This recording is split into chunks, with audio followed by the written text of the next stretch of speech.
An explosive new report in The Atlantic magazine claims that in the immediate aftermath of President Trump's Access Hollywood scandal, then vice presidential candidate Mike Pence was contemplating a ballot coup against Donald Trump. Within hours of the tape, Pence, quote, made it clear to the Republican National Committee that he was ready to take Trump's place as the party's nominee.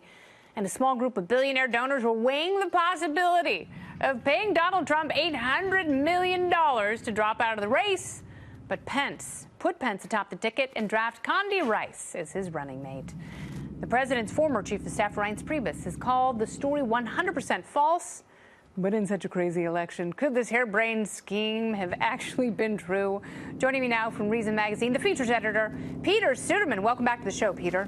Thanks for having me. Glad to be here. We're having some nighttime construction here in Times Square, so just getting ready for a big New Year's Eve. Thanks so much for being here.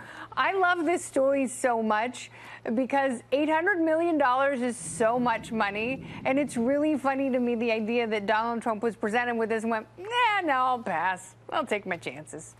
I don't know that Donald Trump was ever presented with the $800 million. But yes, it's an incredible amount of money. It is more, it's twice as much as the entire Trump campaign cost and more than the Hillary Clinton campaign cost. I mean, so the presidential election was about $2.4 billion in 2016. Yeah. And so just think about this, $800 million. That's how scared some Republican donors were after the Access Hollywood tape came out, and I think that feeling was shared not by the entire Republican Party, but by a lot of Republicans at that time who thought this is a lost cause. And so what that tells you, the amount tells you, is that those Republican donors saw basically viewed this as an opportunity. Basically, they thought that they were better off buying an entirely new campaign that probably would lose if you have the top guy step off the ticket, that they actually would have better chances if they spent the amount that it costs to run an entire campaign there on a single payment at the last minute. Interesting. So has Pence always seen himself as a placeholder for this presidency, assuming it would unravel, or as the heir apparent? Pence is a really interesting guy in some ways. You know, he is the most conventional of conventional Republicans. Kind of came up politically in the 1990s under Clinton, and then came to Congress, was the governor of Indiana. Really a very business-friendly conservative, also a very classic social conservative with ties to the religious right.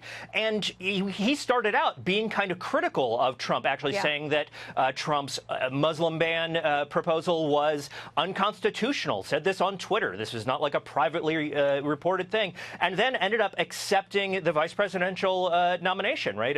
Accepting a slot on the ticket. And I think Pence has always seen himself as kind of a steadying hand, a conventional figure in a very unconventional Republican administration. For him, it was a great political gamble that so far has paid off. And I'm sure there are many people around him and those who analyze politics for a living who think that, you know, Pence has better than an outside shot of becoming president one way or another.